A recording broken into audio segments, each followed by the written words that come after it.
11వ శతాబ్దపు శాసనం గుర్తింపు. పురాతన శాసనాన్ని పరిశీలిస్తున్న రిటైర్డ్ హెచ్ఎం వెంగಣ್ణ గోపి. కొత్త చెరువు, సెప్టెంబరు 26. ఆంధ్రజ్యోతి. మండల పరిధిలోని పాత దేవరపల్లి గ్రామ చెన్నకేశవస్వామి ఆలయంలో 11వ శతాబ్దానికి చెందిన శిలాశాసనం గుర్తించినట్లు విశ్రాంతి ప్రధానోపాధ్యాయుడు వెంగಣ್ణ, ఉపాధ్యాయుడు గోపి శుక్రవారం తెలిపారు. 11వ శతాబ్దంలో హొయసాల రాజు మొదటి విష్ణువర్ధన కాలంలో ఈ ఆలయం నిర్మించినట్లు వారు పేర్కొన్నారు. ఆలయంలో విజయనగర సామ్రాజ్య చక్రవర్తి శ్రీకృష్ణదేవరాయలు 1511లో రాతిపై లిఖించిన శాసనంతో పాటు మరో 4 శాసనాలున్నాయి. పాత దేవరపల్లి చెన్నకేశవ ఆలయంలో గుర్తించిన రిటైర్డ్ హెచ్ఎం నారు. ఈ శాసనాలు తెలుగు, కన్నడ భాషల సమ్మిళితంగా ఉన్నాయని వారు తెలిపారు.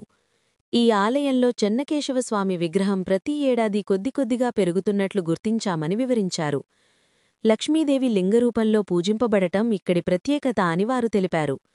ఈ ఆలయ నిర్వహణకు 125 ఎకరాల వ్యవసాయ భూమిని రాజులిచ్చారన్నారు. ఆ భూమి ద్వారా వచ్చే ఆదాయాన్ని ఆలయ అభివృద్ధికి ఉపయోగిస్తున్నట్లు పురోహితులు తెలిపారు. రమునుదేమం రాయిపై లిఖించిన శాసనం.